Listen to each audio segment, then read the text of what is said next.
A well-known preacher, he really likes what Jesus said. Jesus used parables a lot. So that preacher, well-known preacher also, he likes to kind of look at the creation, and he would like to kind of use, from the creation whenever he preach. Once he mentioned about even the blade of the grass can be a beautiful sermon. And when a parishioner later saw him mowing the lawn, he smiled and said, "That is splendid, Father, but to keep sermons well cut." So we like to say, what is the best sermon? The shorter is the best sermon. But unfortunately, my sermon is not going to be well cut. And today, the readings beautifully given parallelly. And the first reading is from the prophet Zephaniah. And the gospel reading is Jesus giving the sermon about the Beatitudes. And in the first reading, Zephaniah also, he was kind of giving the speech to the small congregations. And this happened during the time of Josiah. So I want you to kind of imagine, before Josiah, there were two kings, Manasseh and Ammon. These two kings were corrupt kings. And under the reign of these corrupt kings, well, the country suffered. And the people scared, afraid. And the corruption going on. And also, well, their faith weakened as well. So the prophet Zephaniah kind of, gathered the congregation, small congregation, and then given the speech, what he received from God. And the beautiful thing is, well, if we listen carefully to today's readings, we will notice one powerful and consistent message. God does not save the world the way the world expects. The world tells us to be strong, impressive, successful, and first. But God said something very different. He called us to be humble, poor in spirit, gentle, and to trust in Him.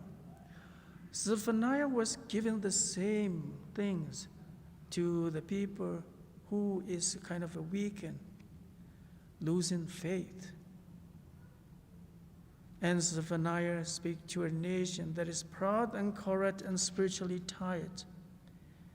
And he says, God does not promise to save everyone by power or force. Instead, he says, I will leave as a remnant in your midst, a people humble and lowly, not the powerful, nor the loud, nor the proud.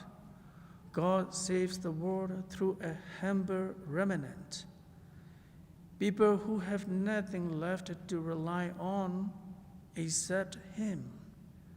Zephaniah kind of encouraging the people, put trust not in any other things, but to trust in the Lord. And Zephaniah urges the people, seek the Lord, seek humility. Humility matters because humility is the soil where faith grows.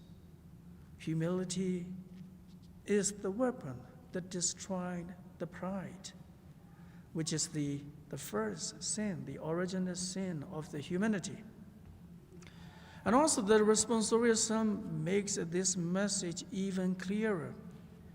God gives justice to the oppressed, food to the hungry, sight to the blind, and freedom to the captives. Then comes a strong warning. The Lord loves the just, but the way of the wicked He thwarts. And the psalm does not say blessed are the poor, or blessed are the self-sufficient.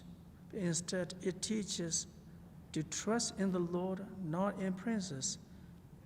Human power fails, but God's mercy does not. So these two, first reading and Psalm has been inviting us to trust in the Lord. And we ask ourselves, that's what we should do. Do we 100% trust our Lord? And St. Paul, in the second reading as well, take this message and point it directly at us. And he writes, consider our own calling, brothers and sisters. Not many of us were wise by human standards, or powerful, or of noble birth. In other words, God did not choose us because we were impressive. God chose us because we are available for Him. Do we really available for Him? He walks this way, Paul says, so that no human being might boast before God. Faith begins where pride ends. This is good news, especially for those who feel unqualified, weak, broken, or unimportant. God looks at us and says, you are exactly where I can begin. So the invitation is, leave everything where our pride rely on, but put our pride on God for having faith in the Lord. And in the gospel reading, Jesus quietly climbing the hill, and the disciples follow, and also the crowds follow who hunger for thirst, who really, look for the way and the righteous things, follow Jesus. And Jesus sat down on the hill and then gave the sermon of the Beatitude. And the beautiful thing is, hey, try this. He didn't say. He said, blessed are you, blessed are you. And the Beatitudes are not a to-do list. They are a portrait of Jesus himself. He is poor in spirit, empty himself for us. He is meek, silent before his accusers. He is merciful, forgiven even from the cross. And brothers and sisters, that's all of us as well. In our lifetime, we hunger for righteousness, we poor in spirits, and also we were silent, but not all the time maybe, but we were silent. We have been silent before our accusers. And also we try to be merciful, and we've tried to forgive other people. It means that we are also blessed, and we have to continue to this way. And he is persecuted, rejected, and crucified. And through the Beatitudes, Jesus tells us that this is what God's kingdom looks like. The world may call such people loser, but Jesus calls them blessed. So we should not be tired of doing the right thing. We should not be tired of being who we are supposed to be. So just continue to be who we are supposed to be. So what does this mean for us today? It means that when we feel small, God is near. When we feel mourn, God is walking. When we hunger and thirst for righteousness, God is forming our heart. And really if we hunger righteousness, and he wants us to be righteous as well. So that's what it means. When faith calls us something, heaven is already opening. And the Beatitudes reveal a simple but challenging truth. God is closest to those who know they need him.